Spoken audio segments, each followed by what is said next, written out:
नमस्कार, मी ॲडव्होकेट मानसी संतोष म्हात्रे।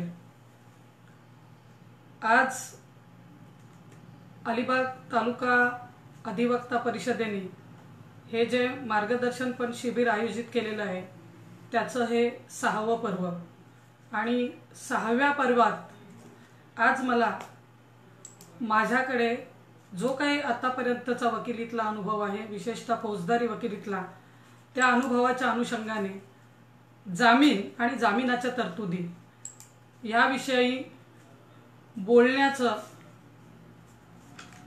आज मी थोडंसं धाडस करत आहे असं म्हणायला काही हरकत नाही। कारण फौजदारी वकिलीचा जवळजवळ 21 वर्षाचा अनुभव जरी मला असला तरी फौजदारी वकिलीमधले अनेक बारकावे, अनेक खाचाखोचा किंवा कायद्याच्या अनेक तरतुदी या माझ्या निदर्शनास किंवा अभ्यासात आलेल्याच आहेत असं मी ठामपणे सांगू शकणार नाही। परंतु माझ्या ज्युनियर डेज पासून ते आता 21 वर्षापर्यंतच्या प्रवासात जामीन हा अतिशय संवेदनशील विषय आहे असं माझ्या लक्षात आलेलं आहे। आणि अलिबाग तालुका अधिवक्ता परिषदेने जेव्हा मला आग्रह म्हणणार नाही मी, पण मला सुचवलं की मॅडम आपण काही बोलू शकाल का किंवा आमच्या ज्युनियर मंडळींना किंवा आपल्या सहकार्यांना काही मार्गदर्शन करू शकाल का, तर मी आता कुठल्या विषयावर मार्गदर्शन करावं हा जेव्हा प्रश्न माझ्या मनात आला तेव्हा 2 महिन्यात आपण काय केलं, आपण 2 महिने एकमेकांना भेटलो नाही।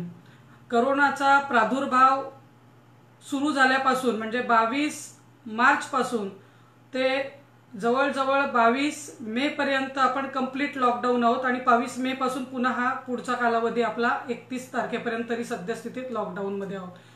आणि सर्व वकील वर्ग ह्या 2 महिन्यात काय करतोय, आपल्या वकिलीशी संबंधित काही कामकाज करतोय का याकडे आपण एकमेकांजण जरी लक्ष ठेवून असलो तरी प्रत्येकाला माहिती आहे की आपल्याला काही लिमिट्स आलेले आहेत आणि त्यामुळे आपण प्रत्यक्ष कोर्टात जाऊन प्रत्यक्ष कामकाजात सहभाग घेण्याला आता म्हणजे घेऊ शकत नाही अशी आपली परिस्थिती आहे।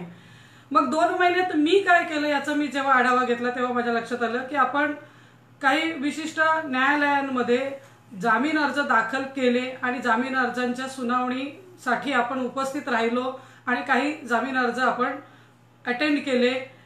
त्या संदर्भात जर आपण काही बोलू शकलो तर मला वाटतं आपल्या कनिष्ठ सहकार्यांना काहीतरी आपण मार्गदर्शन केलं असं होईल आणि त्याकरता मी हा विषय निवडला।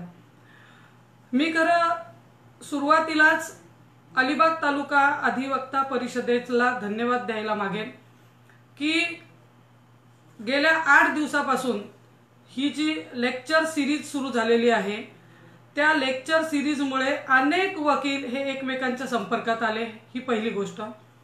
दुसरी गोष्ट, कायद्याचं आपलं ज्ञान हे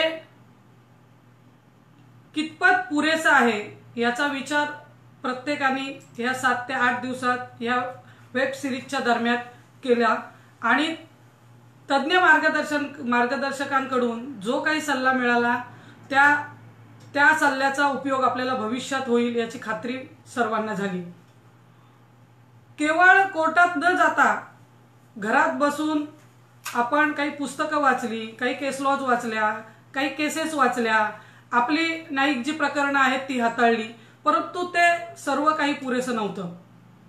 आणि आपण जे वाचतोय किंवा अभ्यासतोय या सगळ्याला कुठेतरी एका मार्गदर्शकाचा आधार असायला पाहिजे असं मला वाटतं आणि तो आधार अलिबाग तालुका अधिवक्ता परिषदेने या सिरीज आणि मार्गदर्शनपर लेक्चर्स ठेवून आपल्यापर्यंत पोहोचवल्या। त्यामुळे मी त्यांचं अभिनंदन करते, त्यांना धन्यवाद देते आणि मला वैयक्तिक या मार्गदर्शनाकरता आपण सहकार्य करावं अशी सूचना दिली, त्या सूचनेबद्दल देखील त्यांना मी धन्यवाद देते। आजचा माझा विषय आहे लॉ ऑफ बेल किंवा कायद्यामध्ये जामिनाबाबतची असणारी तरतूद। सुरुवातीलाच मी असं म्हणेन की आजही कायद्याचे अनेक कांगोरे किंवा कायद्याच्या अनेक तरतुदी मला माहीत आहेतच, याबद्दल मी ठाम नाही. परंतु अनुभवाने मला जे उमगलं, अभ्यासातून जे समजलं, त्याच्या आधारे माझे जे नवोदित सहकारी आहेत त्या सहकाऱ्यांना मला वाटतं आपण हितगुज करून किंवा चर्चेतून आपल्याकडे असलेलं अल्पसं ज्ञान हे आपण त्यांच्यापर्यंत पोचून त्यांना आपण फौजदारी प्रक्रिया संहितामध्ये जामिनाकरता ज्या तरतुदी आहेत त्या तरतुदींची थोडीशी तोंडवळख करून द्यावी असं मला वाटतं आणि म्हणून मनापासून मी तो प्रयत्न करत आहे. माझ्या वकील सहकारी किंवा भगिनी ज्या आहेत त्यांच्याकरता मला आज बरंच काही सांगायचं आहे. याचं कारण आहे की बऱ्याचशा माझ्या वकील भगिनी ज्या आहेत, सहकारी आहेत, त्यांना फौजदारी कायद्याची मुळातच भीती वाटते. लॉ कॉलेजमधून बाहेर पडल्यानंतर त्यांना असं वाटत असतं की आरोपी हे एक वेगळं रसायन आहे. ही माणसं ही समाजविघातक माणसं आहेत, समाजकंटक माणसं आहेत आणि त्यांच्या अशा वाईट प्रकरणांमध्ये आपण जर त्यांच्या केसेस घेतल्या तर आपल्याला ते झेपणार नाही. आपली मानसिकता जी आहे ती मानसिकता थोडीशी शांतताप्रिय वातावरणात वाढलेली असल्यामुळे किंवा डेव्हलप झालेली असल्यामुळे आपण आरोपीच्या बाबतीत थोडासा वेगळा विचार करत असतो. आणि जेव्हा अचानक जवळचा नातेवाईक आरोपी म्हणून एखाद्या प्रकरणात येतो तेव्हा मग आपल्याला असं लक्षात येतं की अरे बापरे, आपण आता वकील आहोत आणि आपल्याला त्याला मदत करावी लागेल, अन्यथा आपल्याला नातेवाईकांच्या रोषाला बळी पडावं लागेल.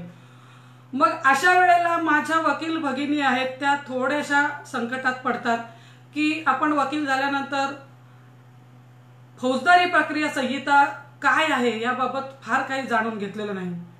आपण 100 मार्क्सचा तो पेपर सोडवलेला असला, आपण bail bonds, arrest, pre arrest bail हे सगळे विषय जरी हाताळलेले असले, रिमांड हे सगळे विषय हाताळलेले असले किंवा केसची प्रत्यक्ष सुनावणी हे विषय जरी आपण अभ्यासले असले तरी प्रत्यक्षात मी अनुभव घेतलेला नाही. त्यामुळे आपण नातेवाईकांसमोर आता कमी पडू किंवा नातेवाईकांसमोर आपली वकिली ही आपल्याला कुठेही सिद्ध करता येणार नाही असा न्यूनगंड तयार होतो. आणि अनेक माझ्या भगिनींनी मला ते बोलून दाखवलेलं आहे की आपल्याला काही भीती वाटत नाही का?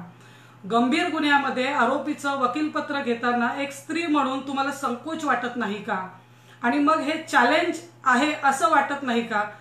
तर मला या सगळ्या भगिनींना सांगायचं आहे की वकील म्हणून आपण जेव्हा डिग्री घेतो आणि आपण कोर्टात येतो, माझं असं म्हणणं आहे की सगळ्या प्रकारचं चॅलेंज स्वीकारण्याची ताकद आपल्यामध्ये त्या डिग्रीने दिलेली आहे आणि डिग्री घेतल्यानंतर आपण ती ताकद ते सगळे प्रसंगांना सामोरी गेलं पाहिजे आणि ते ताकदीने पेलले पाहिजेत असं मला वाटतं.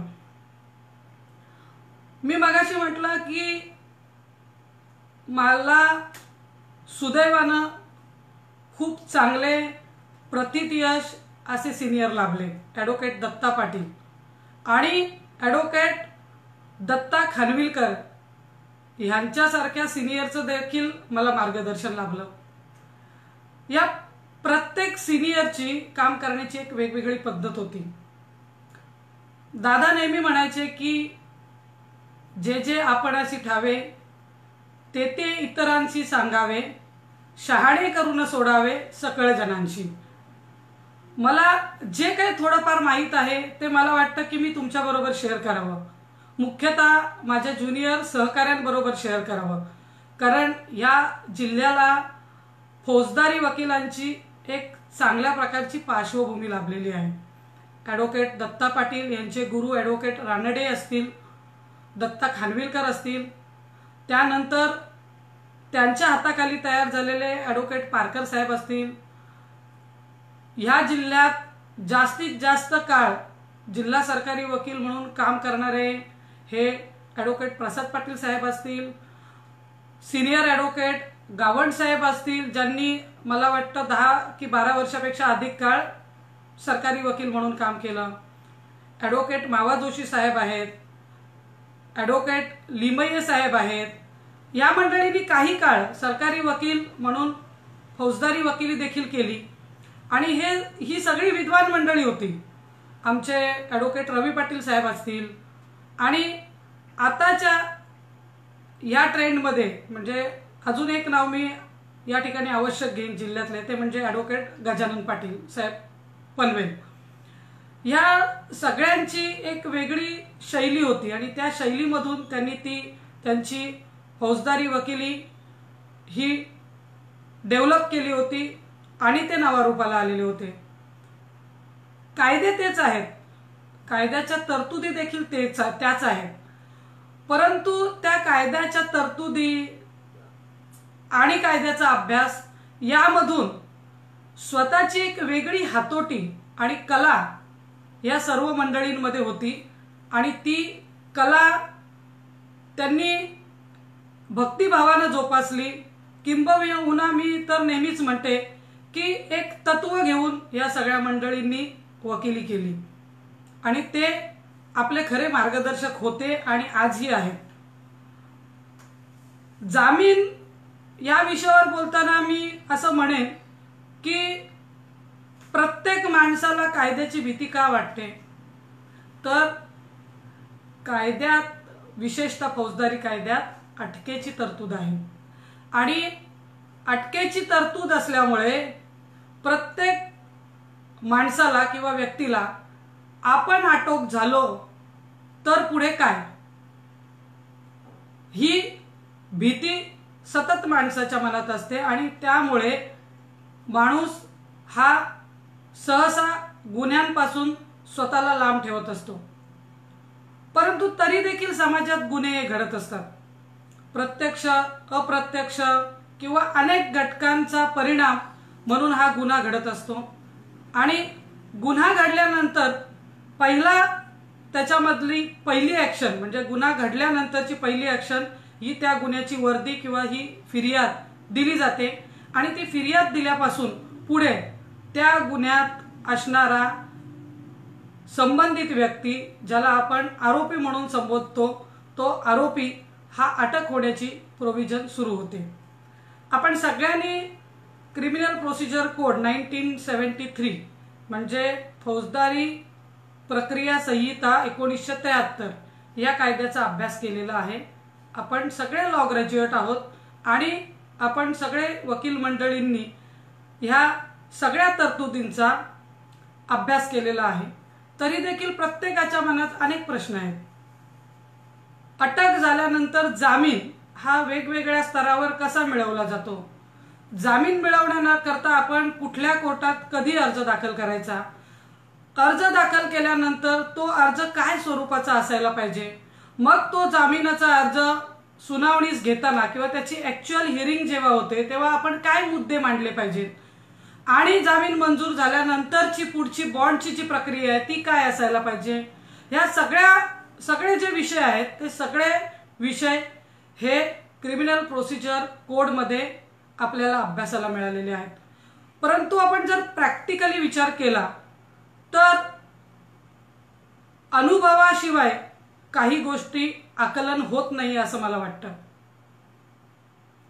मी किंवा माझ्या सहितचे सगळी सिनियर मंडळी म्हणजे आता जिल्ह्यात जी विशेषतः नावाजलेली फौजदारी वकिली करणारी जी मंडळी आहेत त्या सगळ्या मंडळींच्या आयुष्यात माझ्या सहित एक ज्युनियर डेज किंवा ज्युनियर फेज येऊन गेलेला आहे.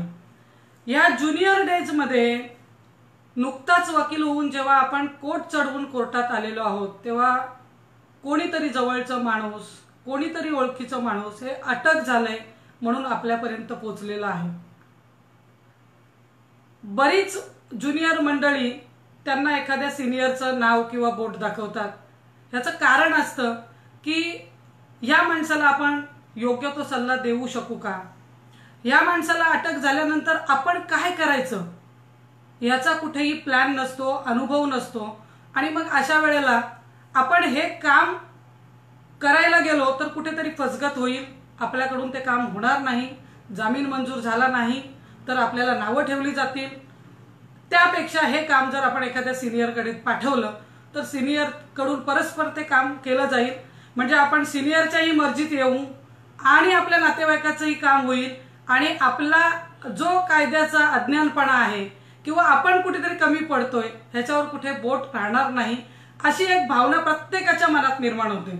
हे माझ्या अनुभवासहित मी आपल्याला सांगेन की मी वकील झाल्यानंतर म्हणजे लॉ ग्रॅज्युएट झाल्यानंतर दादांकडे जेव्हा वकिलीला सुरुवात केली तेव्हा दादांची तशी वकिली ही अंतिम टप्प्यातली सुरू झालेली होती आणि एक्सक्लुझिव्हली सेशन्स कोर्टातली प्रॅक्टिस दादांची सुरू होती।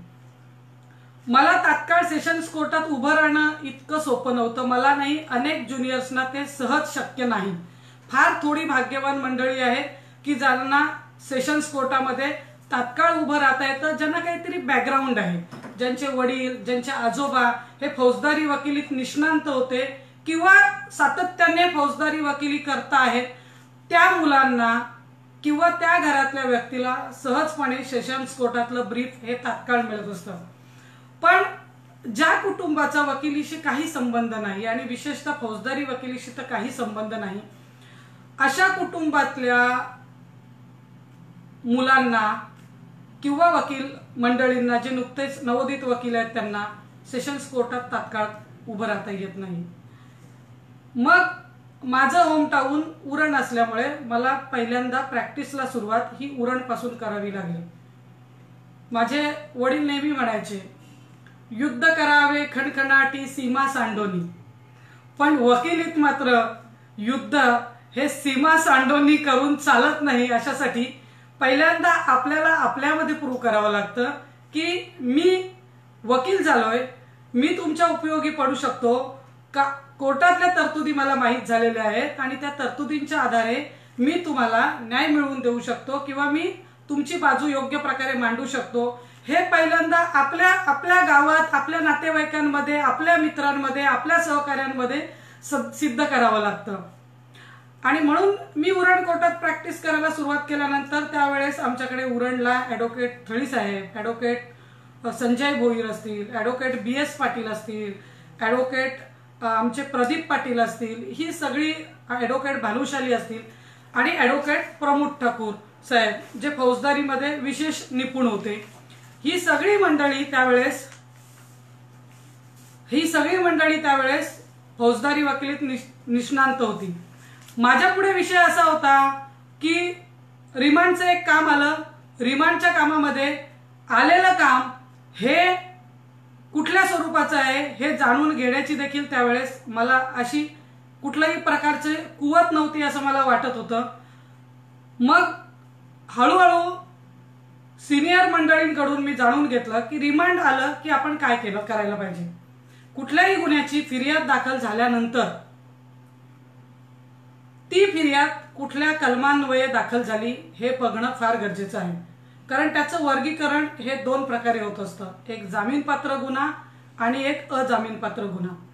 जामीनपात्र गुन्ह्यामध्ये तुमचा जामीन मिळणं हा तुमचा हक्क आहे आणि जामीनपात्र गुन्हा जर दाखल झाला असेल तर त्यामध्ये पोलीस स्टेशनला देखील तुम्हाला जामीन मिळू शकतो, कोर्टासमोर तुम्हाला हजर केलं तरी देखील जामीन मिळणं हा तुमचा हक्क असल्यामुळे तो जामीन अर्ज तयार करताना तुम्हाला फार थोड्या गोष्टी त्या जामीन अर्जात नमूद करायच्या आहेत। त्याच्यामध्ये पहिली गोष्ट, आपण ज्या कोर्टासमोर काम करतो जामीनपात्र गुन्ह्याचा गुन्हा हा विशेष गुन्हा नसेल, इंडियन पिनल कोड म्हणजे भारतीय दंड संहिता गुन्ह्याखालचा असेल तर आपण त्या कोर्टाचं नाव, कुठल्या CR नंबर, कुठला पोलीस स्टेशन, कुठल्या CR नंबर प्रमाणे तो गुन्हा दाखल झालाय त्याचं ते नमूद करणं गरजेचं आहे।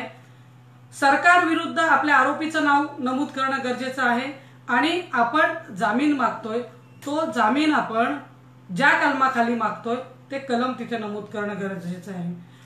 फौजदारी दंड संहितेमध्ये 436 ते 439 पर्यंत जामीनाची तरतुदीचे कलम नमूद केलेली आहेत। 436 मध्ये कुठल्या केसेसमध्ये जामीन देता येतो, 437 मध्ये अजामीनपात्र गुन्ह्यात जामीन देण्याबाबतची तरतूद केलेली आहे आणि 438 मध्ये अटकपूर्व जामिनाची तरतूद केलेली आहे। आता 439 हे कलम मात्र नामदार उच्च न्यायालय आणि सेशन्स न्यायालय यांच्या डिस्क्रेशनरी पॉवरवर आधारित नॉन बेलेबल ऑफेन्सेस आणि ज्यांची शिक्षा जन्मठेप आणि मृत्यूदंड आहे अशा केसेसच्या तरतुदी करणारं हे कलम आहे। मगाशी मी तुम्हाला थोडीशी प्रस्तावना सांगण्याचं कारण हे होतं की कुठल्याही ज्युनियरकडे एखादं जामिनाचं काम आलं किंवा निरोप आला की या व्यक्तीला अटक झाली, तुम्हाला वकीलपत्र द्यायचंय आणि त्याचा जामीन करून घ्यायचंय, कृपा करून पहिल्यांदा FIR बघा। FIR मध्ये त्याच्यामध्ये कुठली कलम लावण्यात आलेली आहे त्याचं वर्गीकरण करा, त्याच्यामध्ये जामीनपात्र गुन्हा आहे की अजामीनपात्र गुन्हा आहे ते आपण पहिल्यांदा वर्गीकरण केल्यानंतर जामीनपात्र गुन्ह्याबद्दल सांगायचं अधिक म्हणजे कारण नाही। Bail is matter of right in bailable offence. प्रश्न आहे की जर नॉन बेलेबल ऑफेन्स असेल तर काय, तर नॉन बेलेबल ऑफेन्स मध्ये bail is matter of discretion if the offence is non bailable. मग नॉन बेलेबल ऑफेन्सेस मध्ये तुम्ही सेक्शन्स बघा, त्याच्या शिक्षेची तरतूद बघा। तो गुन्हा मृत्यूदंडाचा आहे का, जन्मठेपेचा आहे का, 10 वर्षापर्यंतच्या गुन्ह्याचा आहे का, 7 वर्षापर्यंतच्या गुन्ह्याचा आहे का, 3 वर्षापर्यंतच्या गुन्ह्याचा आहे का, हे फार महत्वाचं आहे। याचं कारण की गुन्ह्याचं वर्गीकरण होत असताना पुन्हा तो गुन्हा सेशन्स ट्रायबल आहे की मॅजिस्ट्रेट ट्रायबल आहे हे पाहणं फार गरजेचं आहे। मॅजिस्ट्रेट ट्रायबल गुन्हा असेल घाबरून जाण्याचं काही कारण नाही। तुमचा रिमांडचा कालावधी संपल्यानंतर तुम्हाला मॅजिस्ट्रेट हा जामीन देणारच आहे हे निश्चित। फार थोड्या केसेस आहेत, फार थोड्या एक्सेप्शनल केसेस आहेत की ज्याच्यामध्ये JMFC courts, judicial magistrate first class ही कोर्ट्स ह्या तुमचा जामीन अर्ज नाकारत असतात, पण ते प्रमाण फक्त मी म्हणेन 10% पेक्षाही खाली आहे। 90% तुम्हाला जामीन द्यावाच लागतो अशी परिस्थिती आहे। मग सेशन्स ट्रायबल ऑफेन्स आणि मॅजिस्ट्रेट ट्रायबल ऑफेन्सेस मध्ये पुन्हा सेशन ट्रायबल ऑफेन्सेस मध्ये मॅजिस्ट्रेटला बेल देताच येत नाही का, असं जर कोण म्हणत असेल तर पुढे जाऊन माझं म्हणणं आहे की 3 व्यक्तींना त्यांना बेल देता येतो। स्त्रियांना देता येतो, आजारी व्यक्तींना देता येतो आणि मायनर माणसा म्हणजे मायनर व्यक्तीला देखील त्यांना, अज्ञान व्यक्तीला देखील त्यांना जामीन देता येतो। परंतु तिथे पुन्हा त्यांची डिस्क्रिशनरी पॉवर आहे। मॅजिस्ट्रेट कोर्टाची पुन्हा डिस्क्रिशनरी पॉवर आहे की खूप गंभीर स्वरूपाचा गुन्हा आहे, मर्डर सारखा गुन्हा आहे, खुनाच्या गुन्ह्यामध्ये स्त्री आहे म्हणून तिला जामीन द्यावं असं होत नाही। तर अनेक वेगवेगळ्या प्रकारच्या फॅक्ट्स मध्ये स्त्रियांना 302 मुद्दे सुद्धा जामीन देण्यात आलेला आहे किंवा असे काही आपल्याकडे केस लॉज आहेत किंवा न्याय निर्णय आहेत। याचं कारण ती स्त्री गंभीर आजाराने आजारी आहे, त्या स्त्रीच्या पदरात अतिशय लहान वयातली मुलं आहेत किंवा अगदी तान्हुली मुलं म्हणतो ती आहेत किंवा अन्य काही असं ह्युमॅनिटेरियन ग्राउंड आहे की त्या ग्राउंडवर तिला जामीन देता येतो। आता विषय आहे की मॅजिस्ट्रेट पुढे काही गुन्हे आहेत ज्याच्यामध्ये त्यांनी जामीन देऊ नये अशी तरतूद आहे, ती म्हणजे जन्मठेपेचा गुन्हा। तर त्याला सबस्टिट्यूट प्रोव्हिजन काही आहे का, उदाहरणार्थ 326 ला लाईफ इम्प्रिझनमेंट किंवा 10 वर्षापर्यंतच्या ही शिक्षेची तरतूद आहे, पण it's a triable by magistrate, त्यामुळे मॅजिस्ट्रेटला त्या गुन्ह्यामध्ये जामीन देता येतो आणि आपण प्रत्येकाने अनुभवलेलं आहे। साधारण 7-8 वर्षाच्या वकिलीमध्ये किंवा 7-8 वर्ष वकिली झालेल्या फौजदारी वकिलीत काम करणाऱ्या वकिलांनी अनुभवलं असेल की 326 ला आपल्याला भले तर 14 दिवस 15 दिवस रिमांडमध्ये राहावं लागतं पण त्यांना जामीन होतो। प्रत्येक नवीन वकिलाच्या मनात ही शंका कायम येते की एकदा नॉन बेलेबल ऑफेन्स मध्ये अटक झाली तर तो किती दिवस पोलीस कस्टडीत राहू शकतो, नॉट एक्सिडिंग 15 डेज। हे कायम लक्षात ठेवायचं। मॅजिस्ट्रेटला पुढे जाऊन त्याच्यामध्ये हे आहे तरतूद आहे की त्याच्यापेक्षा अधिक काळ त्यांना पोलीस कस्टडीमध्ये ठेवता येतो, पण खूप स्पेशल सर्कमस्टन्सेस मध्ये ते ठेवता येतात। पण मुख्य जो रूल किंवा जो कायदा आहे किंवा तरतूद आहे ती 15 दिवसापेक्षा अधिक पोलीस कस्टडीत ठेवता येत नाही। त्यामुळे रिमांड आणि जामीन हे दोन्ही सेन्सिटिव्ह संवेदनशील विषय आहेत किंवा संवेदनशील भाग आहेत कायद्याचे असं मला काय वाटतं, तर जेव्हा आरोपीला अटक होते तेव्हा त्यांच्या नातेवाईकांना एक चिंता सतावत असते की अटक झाल्यानंतर पोलीस कस्टडीमध्ये पोलीस हे जबरदस्त मारहाण करत असतात, वेगवेगळी थर्ड डिग्रीचा वापर करून आरोपीकडून गुन्ह्याची कबुली करून घेत असतात आणि चौकशी करत असतात। ही भीती आरोपीच्या आणि आरोपींच्या नातेवाईकांच्या मनात असते। त्यामुळे आरोपींची पोलीस कस्टडी ही कमीत कमी असावी याकरता वकिलांवर प्रचंड नातेवाईकांचा किंवा आपल्या क्लायंटचा हा ताण असतो किंवा दबाव असतो आणि ते स्किल वकिलाला त्या क्षणी त्या ठिकाणी दाखवायचं असतं की ह्याला पोलीस कस्टडी का नको।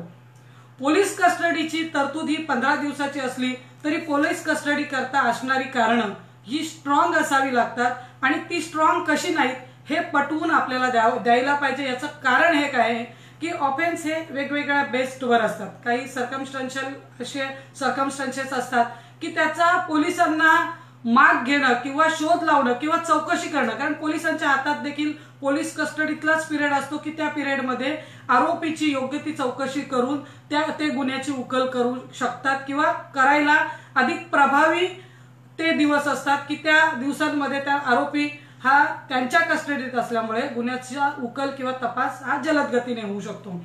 त्यामुळे पोलीस ही त्यांची पोलीस कस्टडी मिळण्याकरता अधिकाधिक पोलीस कस्टडी मिळण्याकरता प्रयत्न करत असतात आणि आपले पक्षकार आणि त्यांचे नातेवाईक, आरोपीचे नातेवाईक हे पोलीस कस्टडी जास्तीत जास्त मिळू नये म्हणून आपल्या वकिलांना सातत्याने त्यांच्यावर दबाव मांडण्यापेक्षा त्यांना विनंती करत असतात।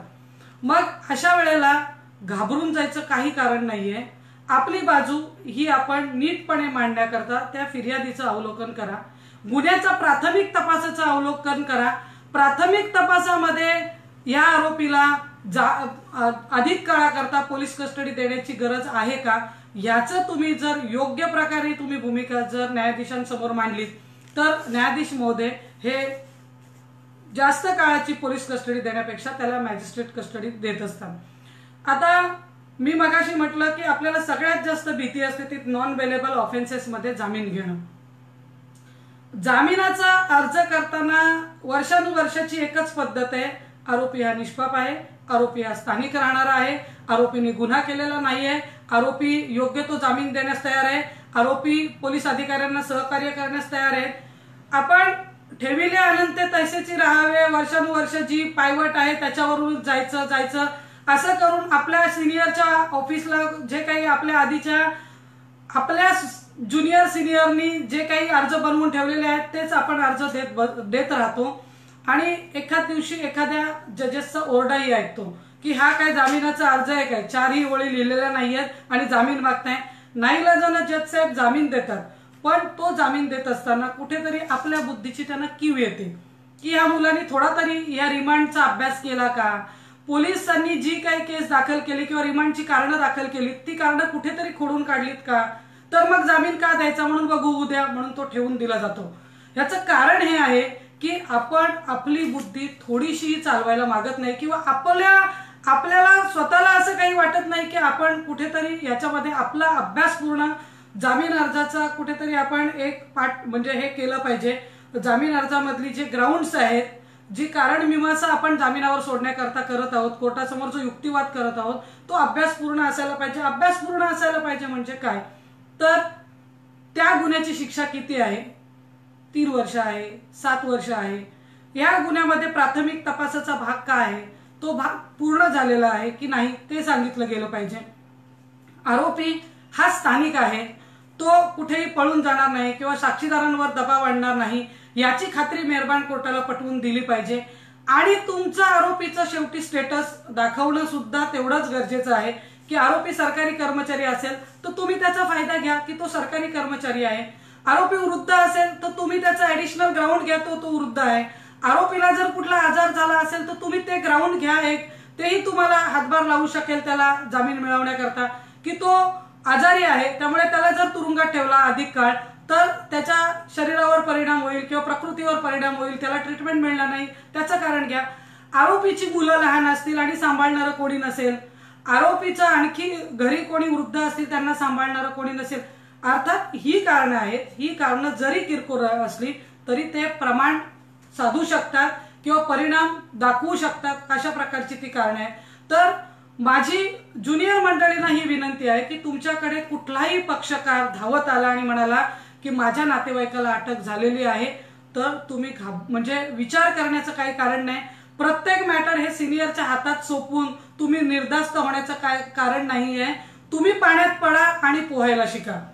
तुम्ही ते काम आल्यानंतर त्यांच्याकडून FIR ची मागणी करा किंवा तुम्ही स्वतः पोलीस स्टेशनला जाऊन FIR वाचून घ्या. त्याचं वर्गीकरण करा. वर्गीकरण केल्यानंतर बेलेबल नॉन बेलेबल मध्ये त्याला अटक झाली, त्याला 24 तासाच्या आत नजीकच्या कोर्टात हजर करणार आहेत. नजीकच्या कोर्टात हजर केल्यानंतर तुम्ही रिमांडची कारणं वाचून घ्या. रिमांडच्या कारणांवर तुम्ही वाद घाला, ती कारणं पुरेशी नाहीत सांगा आणि त्याची पोलीस कस्टडी मॅजिस्ट्रेट कस्टडीमध्ये करून घ्या. मॅजिस्ट्रेट कस्टडी मिळाल्यानंतर तुमचा जामीन अर्ज इन ऍडव्हान्स मध्ये तयार पाहिजे. कधी कधी पोलीस कस्टडी 2 टर्म 3 टर्म मध्ये मिळत असते. जेव्हा ऑफेन्स हा डॉक्युमेंटरी एव्हिडन्सवर आधारभूत असतो तेव्हा कागदपत्र रिकव्हरी करता काही कारणं असतात पोलिसांची, ती मिळवणं गरजेचं असतं. काही कागदपत्र आपल्या घरात असतात. तुम्ही जर कोर्टाला मेन्शन केलं किंवा सांगितलं किंवा युक्तिवादात सांगितलं की बाबा या कारणाकरता याला पोलीस कस्टडीची गरज नाही, कागद आमच्या ताब्यात आहेत मॅडम, आजच आम्ही कागदपत्र आपल्या कोर्टासमोरच सुपूर्द करतो पोलीस मशिनरीकडे, तुम्ही तात्काळ तसा अर्ज लिहा, रेकॉर्डवर ठेवा, ते तुमच्या फायद्याचं आहे. म्हणजे पोलीस कस्टडी वाढण्याकरताचा जो कालावधी आहे तो कमी करण्याकरता आपल्या हातात जी जी साधनं आहेत ती तुम्ही वापरा. बऱ्याच वेळेला असं होतं की सिनियर हजर नसतात, ते कुठेतरी सेशन्स कोर्टात अडकलेले असतात आणि अशा गुन्ह्यांमध्ये जेव्हा मॅजिस्ट्रेट समोर काम करायला ज्युनियरला पाठवलं जातं, ज्युनियर एकही शब्द त्या रिमांड रिपोर्टवर बोलत नाही. माझ्यासारखी जर खाली बसलेली असेल तर मी 4 वेळा त्याचा कोट ओढून सांगत असते, तू काहीतरी बोल, त्यांना सांग आम्हाला पोलीस कस्टडीची का गरज नाही साहेब, 2 दिवस झाले अटक झाले, मुख्य तपास संपलेला आहे, यांच्या व्हॉइस रेकॉर्डिंग, काही वेळेला व्हॉइस रेकॉर्डिंगची आवश्यकता आहे म्हणून आरोपीच्या कस्टडीची गरज आहे सांगितलं जातं. तर आरोपीला अटक केला तरी तोच आवाज असणार आहे, आरोपीला म्हणजे पोलीस कस्टडीतला आवाज जो आहे तोच मॅजिस्ट्रेट कस्टडीत असणार आहे आणि तो इतर दिवशी बाहेर असतो तेव्हाही तोच आवाज असणार आहे. मग त्याच्याकरता कस्टडीची गरज नाही हे तुम्ही समजावून सांगा. ती कारणं वाचून त्याच्यावर अभ्यास करा. जामीन अर्ज तयार करताना जामीन अर्ज हा त्या फॅक्ट्सवर आधारभूत असायला पाहिजे, कायद्यांच्या तरतुदीवर आधारभूत असायला पाहिजे. गुन्ह्याची शिक्षेची तरतूद ही जन्मठेप मृत्यूदंड नाही, हे तुम्ही जर ती शिक्षा ती नसेल त्या पद्धतीचे मृत्यूदंड किंवा जन्मठेप नसलेल्या गुन्ह्यांमध्ये ते नमूद करा. तो इथला स्थानिक आहे, तो पळून जाणार नाही याची मेहरबान कोर्टाला खात्री द्या. त्याची काही रेसिडेन्शियल प्रूफ किंवा ID प्रूफ तुम्ही दिली पाहिजे ती द्या. केवळ 4 ओळींचा अर्ज करून तुम्ही जामीन मागू नका किंवा आपली जी काही आपण अभ्यास केलेला आहे कायद्याचा त्यामध्ये आपल्याला अनाकलनीय काही आहे असं समजू नका. तर त्याचं तुम्हाला आकलन आहेच असं समजून तुम्ही अभ्यासपूर्ण तुमचं काम करा. आता बऱ्याच वेळेला काय होतं की बेल हा कुठल्या स्टेजमध्ये मागितला जातो. अनेक असे पक्षकार आहेत जे आपल्याला विचारतात आपल्याला बेल किती वेळा टाकता येतात. आता सेशन्स कोर्टामध्ये जे काही बेल दाखल केले जातात ते सेशन ट्रायबल ऑफेन्सेसमध्ये दाखल केले जातात किंवा ज्याची शिक्षा मृत्यूदंड जन्मठेप आहे अशा गुन्ह्यांमधले बेल हे सेशन्स कोर्टात साहजिक दाखल केले जातात. ते बेल दाखल करताना देखील त्याचा एक फॉर्म्युला किंवा फॉर्मॅट वर्षानुवर्ष आपल्या जिल्हा न्यायालयात आपण पाहत आलेलो आहोत. मी अलीकडच्या काळात बऱ्याच यंगर्स ॲडव्होकेटशी म्हणजे हे बघितलेले आहेत, जामिनाचे फॉर्मॅट्स बघितलेले आहेत किंवा त्यांचं प्लीडिंग बघितलेलं आहे, त्यांचंही मी ऍक्सेप्ट केलं आणि बघितलं की हा प्रॉपर फॉर्म्युला आहे. आपण वर्षानुवर्ष 4 ओळींचं टायटल लिहत होतो त्यापेक्षा आपण CR नंबर, पोलीस स्टेशनचं नाव, डेट ऑफ अरेस्ट, ऑफेन्सेस त्याच्यावर काय आहेत ते हे जर सगळं आपण जर लिहिलं इत्तमभूत तर जामिनाचा अर्ज चालवताना ते आपल्याला सोयीस्कर होईल. आणि त्या दृष्टीने आपण नवनवीन फॉर्मॅट्स तयार करा असं मला वाटतं. कारण टेक्नॉलॉजी ही आमच्या पिढीपेक्षा आपल्या पिढीकडे अधिक आहे आणि त्या टेक्नॉलॉजीचा वापर करून जर नामदार उच्च न्यायालयात, सर्वोच्च न्यायालयात आणि इतर सेशन्स न्यायालयात जिल्हा बाहेरच्या सेशन्स न्यायालयात जे अर्ज दाखल होतात, काही वेळेला आपल्याकडे जिल्हा बाहेरची जी मंडळी येतात त्यांचे फॉर्मॅट्स जर आपण बघितले तर हरकत नाही, ते फॉर्मॅट्स आहेत त्याप्रमाणे आपल्याला आपले फॉर्मॅट्स तयार करायला हवं. सेशन्स कोर्टात बेल किती वेळा टाकला जातो हा एक मोघम प्रश्न कायम आपले पक्षकार विचारत असतात आपल्याला. तर एक तर आपल्याला चार्जशीट पूर्वी बेल दाखल करता येतो। तो जर बेल रिजेक्ट झाला की नॉट ॲट दिस स्टेज म्हटलं कोर्टाने की आपण समजायचं की चार्जशीट नंतर आपला अधिकार आपण राखून ठेवलेला आहे। आपण दोषारोप पत्र झाल्यानंतर चेंज इन सर्कमस्टन्स म्हणून आपला जामिनाचा अर्ज दुसऱ्यांदा टाकू शकतो। दुर्दैवाने दुसरा जामीन अर्ज फेटाळला तर मग तिसरा कधी, हा पुन्हा प्रश्न निर्माण होतो। तर दुसरा जामीन अर्ज फेटाळला चार्जशीट नंतर तर काही काळजी करण्याचं कारण नाही। परिस्थितीत आणखी काही जर बदल झाला असेल, अचानक त्याला कुठला आजार उद्भवला असेल, त्याच्या घरचं काही प्रॉब्लेम झाला असेल किंवा अशी काही सिच्युएशन निर्माण झाली असेल जसे की कोविड-19 ही सिच्युएशन निर्माण झाली, फॉर एक्झाम्पल कुठेतरी त्याला लागण झाली, बेल आपला हक्क आहे, चार्जशीट नंतर बेल फेटाळलाय म्हणून आपल्याला आता बेलच टाकता येणार नाही अशातला भाग नाही। परंतु कुठल्याही प्रकारचा बदल झालेला नाही। आता बऱ्याच वेळेला चार्जशीट नंतरही म्हटलं जातो की नुसते कॉस्मेटिक चेंजेस म्हणजे चेंज इन सर्कमस्टन्सेस नाहीत, त्याच्यावरही आपल्या बाजूनी आपल्या विरुद्ध अनेक न्याय निर्णय आहेत, नामदार उच्च न्यायालयाचे, नामदार सुप्रीम कोर्ट, सर्वोच्च न्यायालयाचे। परंतु एक लक्षात ठेवायचं की जेव्हा जेव्हा आपल्याला संधी येते त्या त्या वेळेला आपल्याला जामीन अर्ज सेशन्स कोर्टापुढे एकापेक्षा अधिक वेळ करता येतो। मेडिकल ग्राउंड आहे, मी म्हटलं ह्युमॅनिटेरियन ग्राउंड आहे, ही दोन ग्राउंड तुम्हाला कायम उपयोगी पडत असतात, परंतु त्या संधीचा फायदा आपल्याला वेळीच घेता आला पाहिजे। आणखी एका बेलच्या बाबतीत मी आपल्याशी बोलेन, तो म्हणजे बेल इज अन इनडिफेसेबल राईट। हा कधी तर आपल्याला माहिती आहे की जन्मठेप किंवा मृत्यूदंड ह्या शिक्षेचा तपास जो आहे तो 90 दिवसापर्यंतचा असतो आणि त्याच्या खालचे जे आपले ऑफेन्सेस आहेत त्याचा तपास हा 60 दिवसापर्यंतचा असतो। अशा वेळेला जर त्या दिवसांमध्ये तपासिक अधिकाऱ्यांनी किंवा तपासिक यंत्रणेने जर दोषारोप पत्र कोर्टात दाखल केलं नाही तर आपला जामीन मिळणं हा आपला हक्क आहे। त्याची तरतूद कलम 167(2) प्रमाणे केलेली आहे। त्यामध्येही अनेक ज्युनियर मंडळींना अनेक शंका आहेत आणि त्या शंका अशा आहेत की तो पिरियड आपण कसा काउंट करावा। त्याच्या बाबतीतही अनेकदा पोलीस मशिनरी आणि आपली म्हणजे वकील मंडळींची, फौजदारी वकिली करणारे किंवा जामिनाची कामं करणाऱ्या वकिलांची त्या तरतुदींबाबत नेहमीच खडाजंगी होत असते। हे 60 दिवस किंवा हे 90 दिवस कसे काउंट करायचे हा एक बऱ्याच जणांच्या मनात संभ्रम असतो। एखाद्याला अटक केली, अटक आज तारीख 27 मे 2020 जर अटक केली तर त्याला 24 तासाच्या आत जवळच्या मॅजिस्ट्रेट पुढे हजर करावं लागतं, म्हणजे तो 28 तारखेला हजर केला गेला। 28 तारखेला त्याला हजर केल्यानंतर त्याचा काउंट पिरियड हा 29 पासून सुरू होतो, दुसऱ्या दिवशीपासून, म्हणजे प्रोडक्शनच्या दुसऱ्या दिवशीपासून सुरू होतो। तो मोजा तुम्ही 90 दिवसापर्यंत आणि त्या 90 दिवसाच्या 90व्या दिवसाच्या 5 वाजेपर्यंत किंवा कोर्ट आवर संपेपर्यंत तो पिरियड आहे चार्जशीट दाखल करण्याचा। जर तो दाखल केला नाही तर दुसऱ्या दिवशी कोर्ट आवर सुरू झाल्यानंतर तुमचा हक्क बनतो की त्याला जामीन मिळाला पाहिजे 167(2) प्रमाणे। तो जामीन अर्ज करत असताना त्याच्यात महत्त्वाची गोष्ट ही नमूद करणं गरजेचं आहे की 90 दिवस पूर्ण झालेले आहेत त्याचा काउंटिंग देणं गरजेचं आहे आणि दुसरी गोष्ट म्हणजे आम्ही जामीन द्यायला तयार आहोत।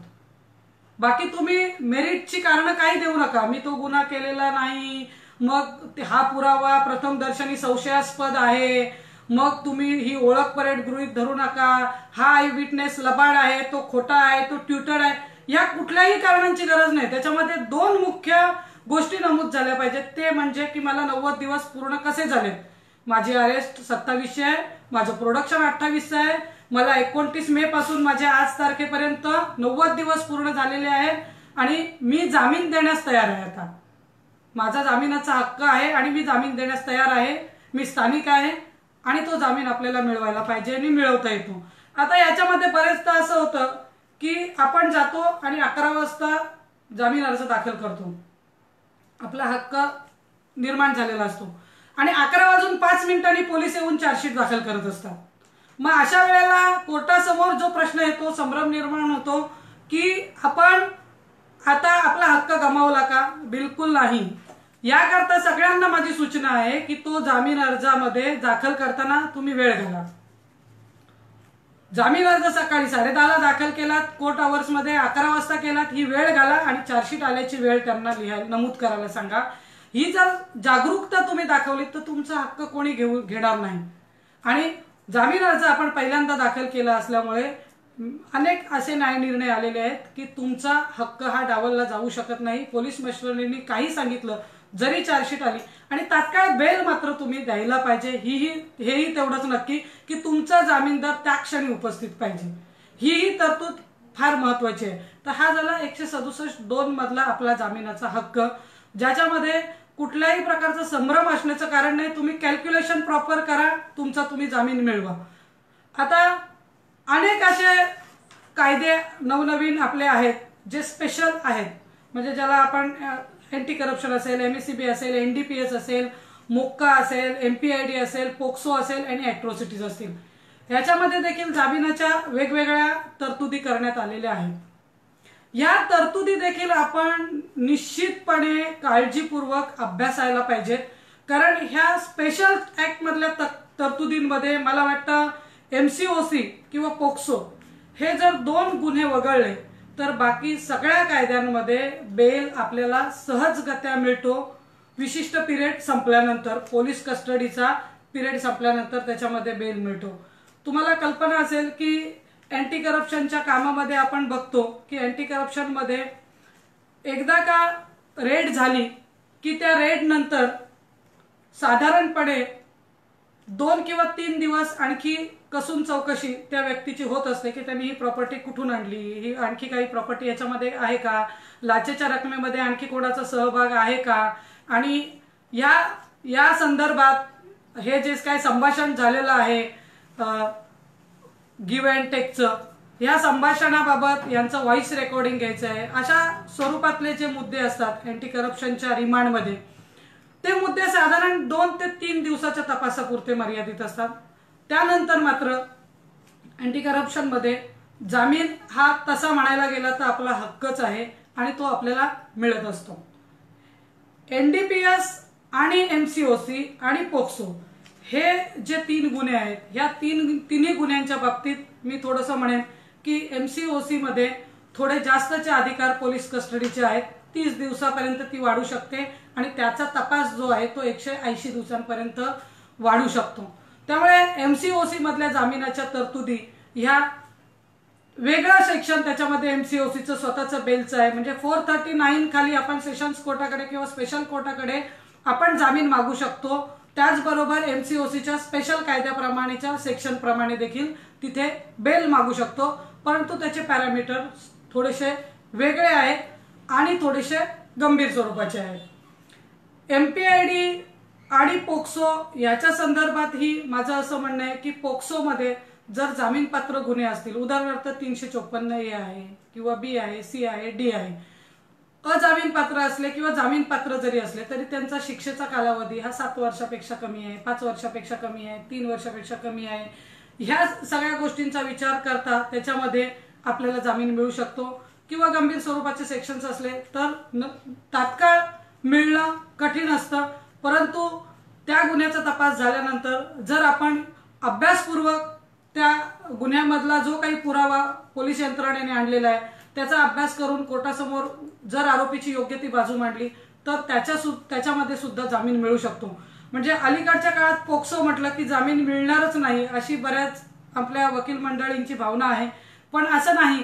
ती जर केस चुकीची आहे, खोटी आहे, त्याच्यामधली विक्टीम ही मेजर आहे, कन्सेन्शुअल रिलेशनशिप मध्ये हाय सेक्शन अट्रॅक्ट झालेला आहे किंवा कन्सेन्शुअल रिलेशनशिप मधून हा गुन्हा घडलेला आहे, ह्या अशा प्रकारचे जर काही मुद्दे असतील तर ते मुद्दे प्रभावीपणे जर आपण कोर्टासमोर मांडले तर अशा गुन्ह्यांमध्ये देखील आपल्याला जामीन मिळू शकतो.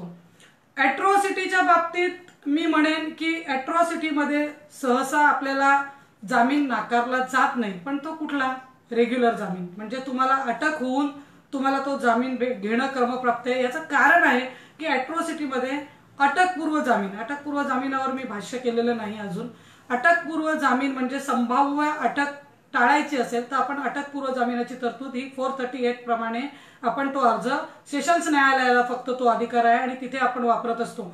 तिथे देखील अनेकदा मला असा अनुभव येतो की ज्युनियर मंडळी ही बेलेबल ऑफेन्सेसमध्ये अटकपूर्व जामिनाचा अर्ज करतात आणि मग नंतर त्यांच्या जेव्हा कोर्टाकडून निदर्शनास आणलं जातं की हा बेलेबल ऑफेन्स आहे, याच्यामध्ये आपल्याला अटकपूर्व जामिनाची तरतूद नाही, फक्त नॉन बेलेबल ऑफेन्सेसमध्येच तुम्हाला अटकपूर्व जामिनाची तरतूद आहे, हे तुम्ही समजून घेतलं पाहिजे.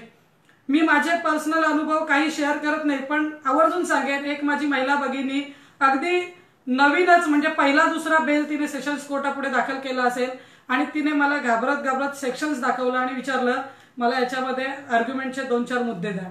मी सेक्शन्स बघितल्यानंतर मी म्हटलं अगं हा बेलेबल ऑफेन्स आहे, पण कदाचित माफ करा मला, पण कदाचित आपल्या शासकीय अभियोक्त्यांच्या लक्षात येणार नाही की हा बेलेबल ऑफेन्स आहे. गुन्हा किरकोळ स्वरूपाचा असल्यामुळे ते तुम्हाला म्हणतील जज साहेबांना की तुम्ही यांना जामीन द्यायला आमची काही हरकत नाही, यांना कंडिशन्स टाका, त्यामुळे तुला जास्त काही आर्ग्यू करावं लागणार नाही. आणि जर मात्र मेहरबान कोर्टाने निदर्शनास आणून दिलं की हा बेलेबल ऑफेन्स आहे, याला तुम्हाला अटकपूर्व मागता येणार नाही, तर मात्र विड्रॉ करा, खालच्या कोर्टात जा, तुम्हाला जामीन होईल. आणि ती उभी राहिली. आमच्या शासकीय अभियोक्त्यांनी मानवतावादी दृष्टिकोनातून सांगितलं की लेडीज आहे, कारण पक्षकार ही लेडीज होती आणि तिला काही अटी घाला आणि जामीन द्या, हा साहेब रिपोर्ट. तिने माझ्याकडे मागे वळून बघितलं, हसली, खाली बसली, तिची ऑर्डर होऊन गेली. मला एवढंच सांगायचं आहे की तुम्ही धीराने घ्या, तुम्ही उभे राहा, तुम्ही काम करा, तुम्ही काम म्हणजे तुमच्यामध्ये ही ताकद ठेवा की बाबा आपल्याला हे काम करायचंच आहे आणि मी ते करून दाखवेन, मी हा अभ्यास करेन, मी अभ्यासपूर्ण मुद्दे मांडेन आणि मी जामीन मिळवेन, तर ते होऊन जाईल. म्हणून माझा पुन्हा मुद्दा मी अॅट्रॉसिटीकडे येते की अॅट्रॉसिटीला अटकपूर्व जामिनाचा सेक्शन 18चा बार आहे की तुम्हाला अटकपूर्व जामिनाची त्याची तरतूद नाही. परंतु जस्टिस पोद्दार साहेबांपासून अनेक न्यायनिर्णय आहेत की ज्याच्यामध्ये प्रायमा फेसी अॅट्रॉसिटीचा गुन्हा मेड आउट होत नसेल तर तुम्हाला अटकपूर्व जामिनात मागता येतो किंवा सेक्शन 18च्या बारला एक्सेप्शन म्हणून तुम्हाला जामीन मिळवता येतो. परंतु त्या पद्धतीची केस तुम्ही मेड आउट करायला पाहिजे, तर ते काम सफल होईल किंवा सक्सेस होईल असं मला वाटतं.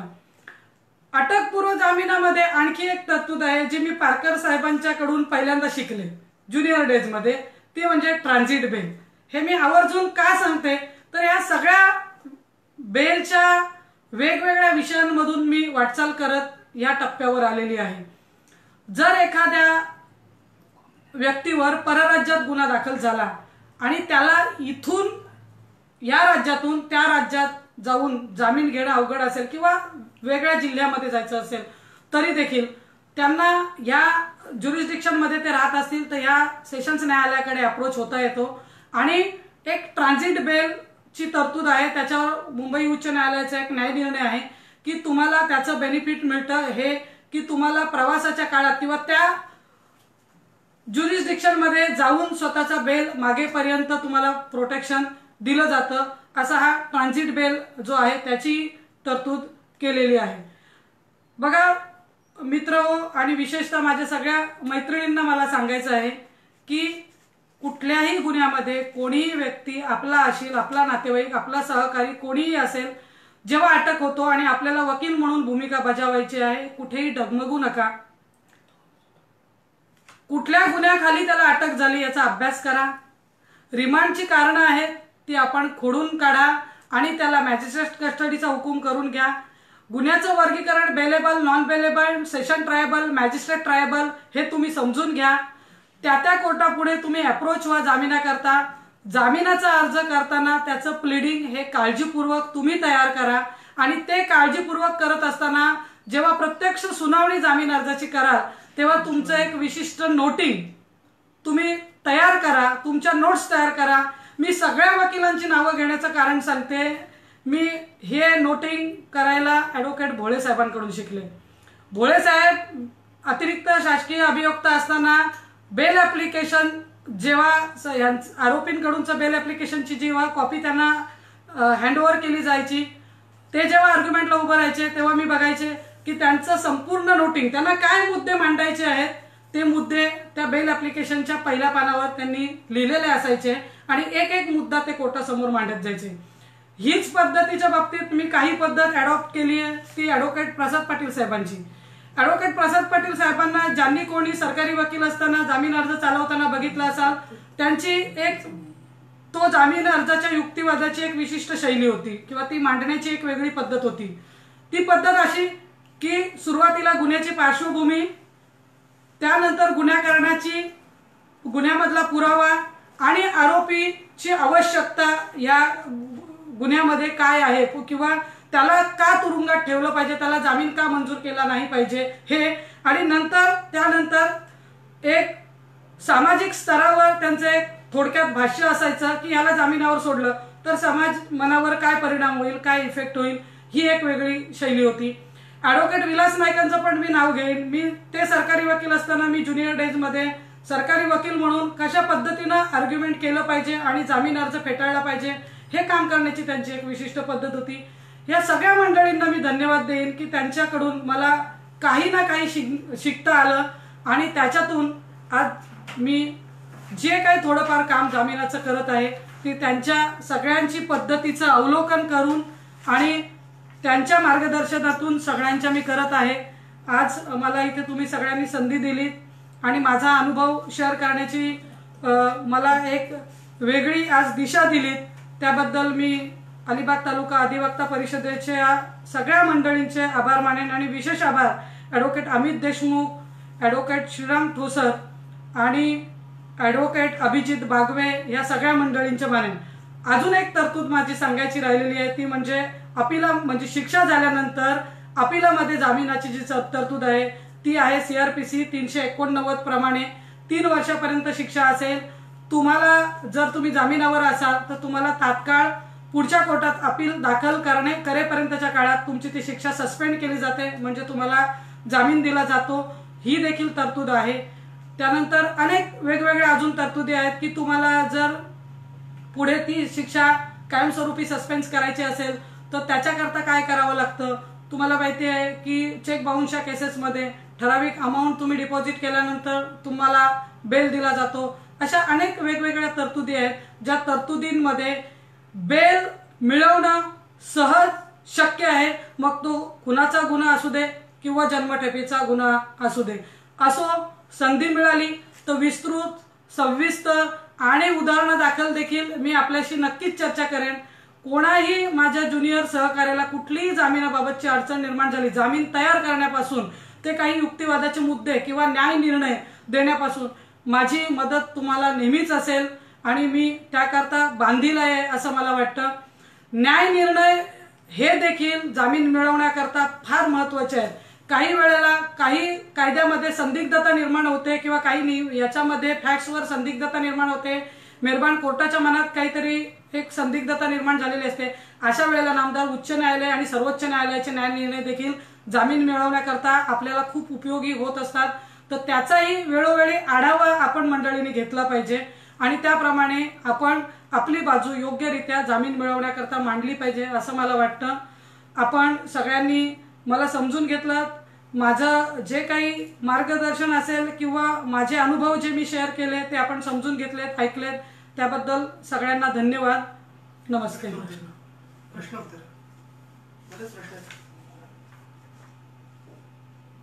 काय म्हटले? न्यायालयाने काही अटी व शर्ती घालून जामीन दिल्यानंतर आरोपीने अटींचे पालन न केल्याने न्यायालयाने जामीन रद्द केल्यास आरोपीला पुन्हा जामीन मिळण्याकरता अर्ज करता येईल का? येणार. त्या अटी आणि शर्ती विशिष्ट परिस्थितीत त्याला पाळता आल्या नाहीत हे जर तुम्ही नीटपणे समजावून सांगितलं कोर्टाला, एखाद्या जर आरोपीला पोलीस स्टेशनला अटेंडन्स दिला असेल किंवा त्याला कोर्टात यायचं आहे त्या तारखेच्या दिवशी आणि तो दुसऱ्या गुन्ह्यामध्ये अटक झाला, वारंवार घडणाऱ्या गोष्टी मी सांगते, तो दुसऱ्या गुन्ह्यामध्ये अटक झाला आणि कोर्टासमोर जर हजर राहिला नाही, कोर्टाने अट घातली असेल की नियमितपणे प्रत्येक तारखेला कोर्टात हजर राहणे आणि त्या अटीचं जर तो पालन करू शकला नाही कारण त्याला दुसऱ्या कोर्टात दुसऱ्या गुन्ह्यात अटक झाली तर त्याला पुन्हा जामीन अर्ज करता येतो, आपण करत असतो. त्याच्या घरी जर काही अनटोवर्ड्स इन्सिडेंट घडला आणि तो पोलीस स्टेशनला हजेरी देऊ शकला नाही, शेवटी अटी शर्ती म्हणजे काय दिल्या जातात, तो पोलीस स्टेशनला हजेरी, कोर्टात नियमित येणं किंवा एखाद्या पक्ष फिर्यादी किंवा साक्षीदारांवर दबाव आणू नये. साक्षीदार आणि फिर्यादी जर त्याच्या घरापर्यंत आले आणि तिथे त्याला धमकावू लागले, त्यांनी जर त्यांना काही प्रतिउत्तर केलं म्हणजे त्यांनी अटी शर्तींचं पालन केलं नाही असं होणार नाही, तर तो जामीन त्याला नीटपणे बाजू मांडून पुन्हा मागता येईल. अजून एक प्रश्न आहे ॲडव्होकेट भाग्यश्री चव्हाण, आरोपी फरार असेल आणि अँटिसिपेटरी बेल हवी असल्यास काय रिझन करावे? तर आरोपी फरार दाखवला गेला असेल तर अँटिसिपेटरी बेल त्याला करता येतो. आरोपी फरारी आहे म्हणजे त्याचा गुन्ह्यात ऍक्टिव्ह सहभाग आहे असं नाही, तर काही वेळेला इतर आरोपींनी को अॅक्युजनी इन्व्हेस्टिगेशनच्या काळात त्या आरोपीबद्दल माहिती दिलेली असते, पण पोलिसांकडे पुरेसं मटेरियल नसतं, परंतु मग त्याला फरार आरोपी म्हणून त्या चार्जशीट बरोबर नमूद केलं जातं चार्जशीटमध्ये, किंवा त्या प्रकरणामध्ये त्याला फरार आरोपी म्हणून घोषित केलं जातं. परंतु त्या गुन्ह्यामध्ये त्याचा सहभाग कसा नाही हे जर आपण योग्य प्रकारे ग्राउंड्स त्याच्यामध्ये मेन्शन केली, प्रायमा फेसी कसा त्याच्या विरुद्ध काही पुरावा नाही, तर त्याचा अँटिसिपेटरी बेल होऊ शकतो. दुसरा एक ॲडव्होकेट रवी ओक साहेबांचा प्रश्न आहे, please guide on a situation of parity as ground in seeking bail. Parity of ground हा मुद्दा असा आहे की ज्या आरोपीला जामीन मिळालाय त्या आरोपीचा रोल, त्या गुन्ह्यामधला सहभाग आणि आपण ज्याच्याकरता जामीन मागतो त्याचा गुन्ह्यामधला सहभाग हा साधारण सारखा असायला पाहिजे किंवा त्याच्यापेक्षा कमीचा असायला पाहिजे. तर ग्राउंड ऑफ पॅरिटी हा तिथे तंतोतंत लागू होतो असं मला वाटतं, आणि ते बेल अलाउड करण्याकरता ग्राउंड ऑफ पॅरिटी लागू होतो. बेल डिसअलाउड करण्याकरता ग्राउंड ऑफ पॅरिटी लागू होत नाही, एवढं मात्र नक्कीच. पुढे असं advocate Rohit Mankavate, it is possible to give electronic proof while giving bail, why not? आपण सर्रासपणे आता एखाद्या इन्सिडेंटचा कोर्टाला हे सांगण्याकरता दाखवत असतो. मध्यंतरी आमचा अंकुश मोरे आणि आम्ही जो बेल चालवला त्याच्यामध्ये त्यांनी सांगितलं की आमचा ॲडव्होकेट अरुण पाटील हा त्या गुन्ह्याच्या वेळेला किंवा त्या एपिसोड चालू असताना शूटिंग करतोय, त्याचा ऍक्च्युअल पार्ट नाही. त्यांनी तो व्हिडिओ दाखवला, त्याला अँटिसिपेटरी बेल मिळून गेला, तात्पुरता अटकपूर्व जामीन त्याला मिळालेला आहे. तर हे इलेक्ट्रॉनिक मीडियाचा आपण डेफिनेटली आता वापर करू शकतो नजीकच्या काळापासून. अजून एक प्रश्न आहे, कोणाचा पाहिजे? What is situation of parity? What is situation of parity if co-accused application for bail is rejected? नाही, त्याचा रिजेक्ट केलेला असेल तर आपला रोल हा वेगळा असेल तर त्याची पॅरिटी आपल्या बाबतीत लागू होण्याचं काही कारण नाही. पण इक्वल रोल असेल तर मात्र पॅरिटी म्हणून आपला रिजेक्ट केला जाणार नाही. तर एक कायद्याचं तत्व आहे की एकाला नाही तर दुसऱ्यालाही समान त्याची भूमिका असल्यामुळे त्याला दिलं जाणार नाही, हे मात्र नक्की. What is the interpretation of word any other offences in 21(4) of MCOC in regarding bail? तर ह्याच्यामध्ये आपण MCOC मध्ये जो जामिनाचा अर्ज करत असतो, मी मगाशीच सांगितलं की आपण 439 प्रमाणे पण आपल्याला अधिकार आहे, कारण सेशन्स कोर्ट आणि स्पेशल कोर्टाच्या पॉवर्स आहेत, या डिस्क्रिशनरी पॉवर्स आहेत, त्या 439 प्रमाणेही मागू शकतो आणि स्पेशल MCOC मध्ये तरतूद केलेल्या प्रोव्हिजन प्रमाणेही मागू शकतो. जामीनपात्र गुन्हा असला तरी सरकारी वकील काही वेळा माननीय न्यायालय आरोपीला जामीन मंजूर केल्यास काही अटी व शर्ती घालाव्या अशी विनंती करतात व त्यानुसार न्यायालय अटी घालते. अशा वेळी काय करावे? गुन्ह्याचं स्वरूप बघायला पाहिजे. रिपीटेड ऑफेन्स असेल तर मात्र त्याला अटी शर्तीत घातल्या पाहिजेत, हा कायद्याची ही तरतूद आहे. त्यामुळे सरकारी वकील जे सांगत असतात त्याला कुठेतरी एक आधार असतो आणि त्या अटी आणि शर्ती हे न्यायालय घालत असतं. रिपीटेड ऑफेन्समध्ये फ्रेश ऑफेन्स असेल तर तशा अटी आणि शर्ती काही घालण्याचं कारण नाही. शेवटी तरी देखील डिस्क्रिशनरी पॉवर म्हणून मॅजिस्ट्रेट कोर्ट त्या अटी आणि शर्ती घालत असतो. फिर्यादीची मागणी असते त्यावरून. अजून कोणाचे राहिले बघा, या पेजवर नाही ना काही बाकी? नाही. ओके, आहे दाखवा नाही झालं, ठीक आहे. दिवाणी प्रक्रियेत जेल झाल्यानंतर जामिनाची माहिती द्यावी. तर दिवाणी प्रक्रियेमध्ये देखील तुमची फुलफिलमेंट त्या दिवाणी प्रक्रियेमध्ये कुठल्या कारणाकरता तुम्ही जेलमध्ये गेलेला आहात, म्हणजे जसं की 125 हे quasi civil quasi criminal proceeding आहे, तर अशा वेळेला त्याला किती काळापर्यंत आत ठेवायचं त्या कायद्यात ती तरतूद आहे, त्याप्रमाणे त्याला जामीन होत असतो. तर मंडळी, अजून कोणाच्या काही शंका असल्यास विचाराव्यात. आपण सगळ्यांनी दिलेल्या सहकार्याबद्दल धन्यवाद. माझं जे काही अल्पसं ज्ञान आहे त्या अल्पशा ज्ञानाच्या आधारे मी आपल्याबरोबर माझे अनुभव शेअर केले आणि आपल्याशी हितगुज साधलं. कुठे काही कमी जास्त असेल, काही चूक झाली असेल तर निश्चित माफ करा. परिपूर्णता ही माझ्यामध्ये नाही हे मी तुम्हाला आधीच सांगितलेलं आहे. आज जी मी काही वकिलीत उभी आहे, परत परत मी या सगळ्या मंडळींची नावं का घेते तर या सगळ्यांना बघत, अनुभवत, त्यांनी केलेले अभ्यासपूर्ण युक्तिवाद जामिनातले हे ऐकून घेऊन मी स्वतःला परिपूर्ण करण्याचा प्रयत्न करत आहे, करत राहीन. या सगळ्यांच्या मार्गदर्शनाबद्दलही मी धन्यवाद देते. आणि पुन्हा पुन्हा अलिबाग तालुका अधिवक्ता परिषदेचे इथे 3 प्रमुख मेंबर आणि सगळेच मेंबर्स या सगळ्यांना मी पुन्हा पुन्हा धन्यवाद देते आणि माझा आजचा विषय संपवते. जय हिंद, जय महाराष्ट्र.